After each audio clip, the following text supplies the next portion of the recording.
polyatomic bonding.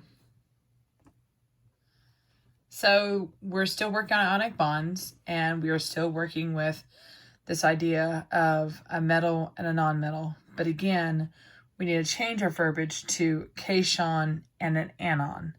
Cations are positive, anions are negative. So in order to do this, you need to have your polyatomic list to help you with the names and with the charges.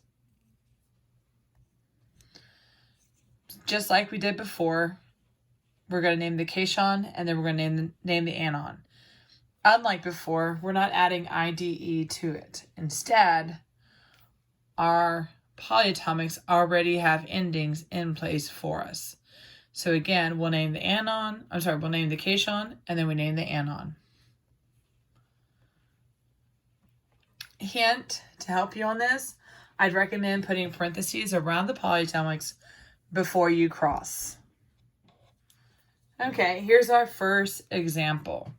So we'll need our periodic table. When we go to our periodic table, we discover that calcium is a positive 2.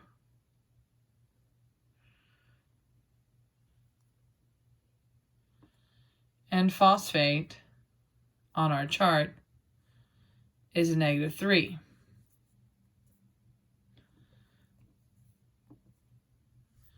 Now I'm going to put parentheses around my phosphate.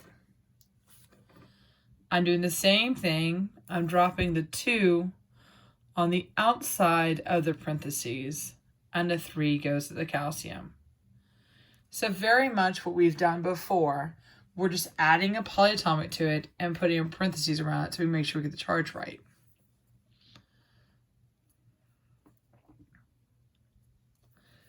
So for our formula, we have Ca3 parentheses PO4, because we have to keep that unit together. And then we drop the 2 on the outside. Then for the name, it is calcium phosphate.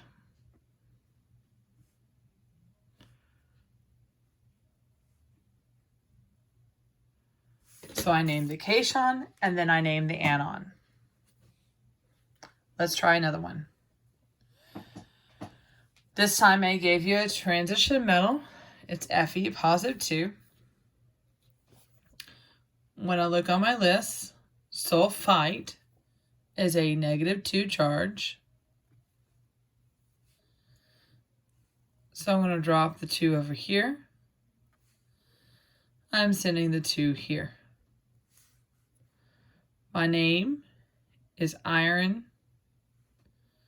2 sulfite. And my formula, since both of these are 2s,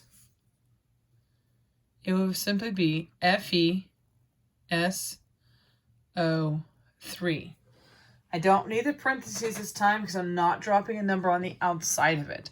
The point of the parentheses is to keep that unit together. Let's do another one. So aluminum is a positive 3 charge. Hydroxide is a negative 1. Again, I'm going to go ahead and put parentheses around it because I want to keep that unit together. I'm going to send the 3 to the outside of those parentheses and send the 1 to the aluminum. My name is aluminum, and then I name the anion hydroxide.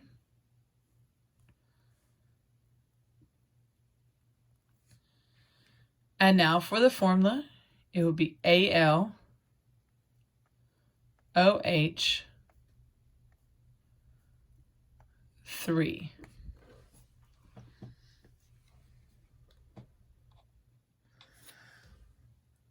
The following are for you to practice on. I am providing you with the answers like before so you can check yourself.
All right, that's the end.